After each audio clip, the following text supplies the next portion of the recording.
নারী হয়ে জন্ম নিয়ে আমি গর্বিত, কারণ আমরা নারী, আমরা সবই পারি। বাহিরেও যেভাবে সামলাইতে পারি, বাড়ির ভিতরেও। তো অনেক কথা হবে, অনেক গল্প হবে, তার আগে আমার ইন্ট্রোটা দিয়ে নেই। So hello everyone, welcome back to my channel Nazneen blogs. তো আপনারা কেমন আছেন? আশা করতেছি ভালো আছেন।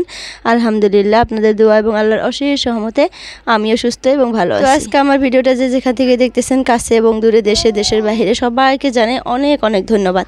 আর আজকের ভিডিওটা যদি কোনো অংশে ভালো লাগে, প্লিজ একটা লাইক দিয়ে সাথেই থাকবেন। তো এই তো কালকা ভিডিওটা দিছিলাম যে বহুত লং হয়ে যাচ্ছিল, তাই আধা রাখছিলাম। তো সেই আধাটুকুই আজকে আপনাদের সাথে শেয়ার করতেছি। তো ঈদ যেহেতু আইসাই পড়ছে, তো সবকিছু সাফা করতেছি। তো কালকা কিন্তু আমি সবকিছু বাইরে রোদ্রের মধ্যে শুকাইতে দিছিলাম। তো একটা তোষক তুলছি, মানে ওই তোষকটা একটু ভারী কম, তো সেই তোষকটা তুলতে পারছি। আর একটা একটু ভারী বেশি, তো সেটা তুলে নেয়, সেটা শুকাইতে দিয়ে দিছি। আর একটু বেশি করে ভালো করে শুকাইতেছি। আর হাজব্যান্ড যখন দুপুরে চলে আসবে বাড়িতে, তখন তাকে বলবো তুলতে, তো তখন তুলে নেবে। আর এখন আমি পরিষ্কার করে ঘরটা মুছে নিতেছি। ঘরটা কিন্তু কালকে আমি দেখছেন ভালো করে ঝাড়ু মেরে নিয়েছিলাম। তো আজকে মানে ওই ভিডিওটাই তো মুছে নিতেছি, তখন থেকে আপনাদের সাথে একটু শেয়ার করলাম। তো ভালো করে পরিষ্কার করে মুছে নিয়ে ফ্যানটা দিয়ে দিছি শুকানোর জন্য।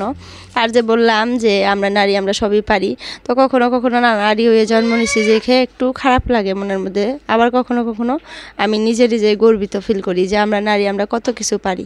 পুরুষরা কিন্তু বাহিরেই মানে বাহিরেই সামলাইতে পারে। বাড়িতে যদি কিছু সামলাইতে দেন, কিছু করতে দেন, তাহলে মানে ওরা বাইরে করতে পারবে না, খালি বাড়িরটাই করবে। আর আমরা নারীরা কিন্তু বাহিরেও যেভাবে সামলাইতে পারি, ঘরে যেগুলো কাজ থাকে সেগুলোও কিন্তু আমরা ইচ্ছা করলে সব কিছুই করতে পারবো।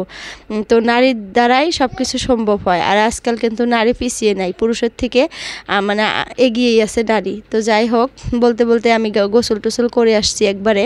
ঘরটা মুছে নিয়ে, পরিষ্কার করে মুছে নিয়ে গোসল করে আসলাম। ছেলেকেও মানে হাত পা মুছে দিছি, মেয়েকে গোসল করে দিছি, মেয়েকে খাওয়াই নিয়ে এখনও খাওয়াবো। তো তার আগে ভাবলাম যে পর্দা সদাগুলো শুকিয়ে গেছে, তুলে নিয়ে এসে ভাঁজ করে রাখি। আর এই পর্দাটার দেখেন কি হালত হয়েছে, মানে ইঁদুরে কেটে একদম শেষ করে ফেলছে।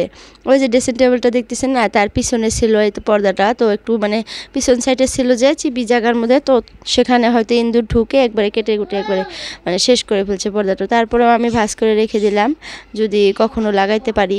তো ভাঁজ করে এগুলো সব আজকে রেখে দিব, এগুলো সব ভাঁজ করে রেখে দিব, কালকা হলেও লাগাবো, আজকে আর লাগাবো না। আর আমি আগের থেকে এরকমই করি, মানে ঈদের আগে যে পরিষ্কারগুলো করি না, সেগুলো আর মানে ঈদের আগেই লাগাই না। ঈদের দিন মানে ঈদের আগের দিন রাত্রে লাগাই, ভালো লাগে আর কি। রুমটা একদম পরিষ্কার লাগে ঈদের দিন আর কি, ভালো লাগে আমার। তো তার জন্য সব কিছু ভাঁজ করে রেখে দিলাম একটা সুন্দর করে জায়গায়। তো এগুলো আবার ঈদের দিন রাতে লাগাবো। আর এই যে কাপড়গুলো ধুয়ে দিয়েছিলাম কিছুটা, সেই কাপড়গুলো ভালো করে ভাঁজ করে নিতেছি।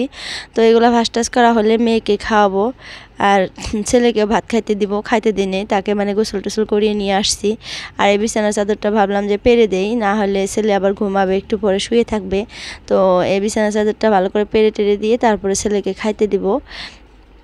আর কি বলবো, মানে কাজ করতে করতে অবস্থা একদমই খারাপ হয়ে যেতেছে। মানে এতদিন তো আর এরকম করে কাজ করিনি, একটু একটু করে কাজ করছি। আর যেহেতু হঠাৎ করে যদি এরকম করে মানে সারাদিন কাজকর্ম করি, তারপরে দেখা যায় যে শরীরটা খুবই ব্যথা হয়, তারপরে মানে শরীরটা ফ্রি লাগে। কিন্তু আমরা কিন্তু একটু একটু করে প্রত্যেক দিন কাজ করি, মানে সেখানে কিন্তু শরীরটা অতটা মানে অসুস্থ হয় না। অল্প অল্প করে যেহেতু করি, শরীরটা সুস্থই থাকে। তো একদিন যখন মানে ডিপ ক্লিন করতে যাই রুমগুলা, মানে একটু পরিষ্কার বেশি করে করি, কাপড় চোপড়গুলো আর কি ধুয়ে দেই। তো কাপড় তো আর হাতে ধুই না, মেশিনেই ধুই। তো তখন কিন্তু শরীরটা দেখা যায় অসুস্থ হয়ে যায়, মানে ব্যথা হয়ে যায়। তো তারপরে কিন্তু শরীরটা দেখবেন 2 দিন পরে মানে একটু ফ্রি হয়, ভালো লাগে। তো দুপুরের কাজকর্ম সব কিছু কমপ্লিট করে ছেলেকে খাওয়াইয়ে, মেয়েকেও খাওয়িয়ে ঘুম পাড়িয়ে দিয়ে ইফতারের জন্য রান্নাবান্না করতে আসছি। ইফতারে সব কিছু রান্নাবান্না একদম কমপ্লিট। আমি আজকে পুরি বানাবো। আর ইদানিং আমার হাজব্যান্ড মানে বিরিয়ানি একদমই খাইতে চায় না। পুরি বানাইলে তাও 4টা 5টা দেখা যায় খায়, ছোট পুরি। আর যদি বিরিয়ানি বানাই, মানে একটু খায়া ফালাইয়া দেয়, খাইতে চায় না একদমই। মানে রমজান মাসটা প্রায় আমরা বিরিয়ানিটাই বেশি খাইছি, পুরিটা একটু কমই খাওয়া হয়েছে। তার জন্য আজকে একটু পুরি বানিয়ে নিলাম। আর পুরি বানাইলে মানে খাই জন্য ভালো লাগে, না খালে কিন্তু ভালো লাগে না।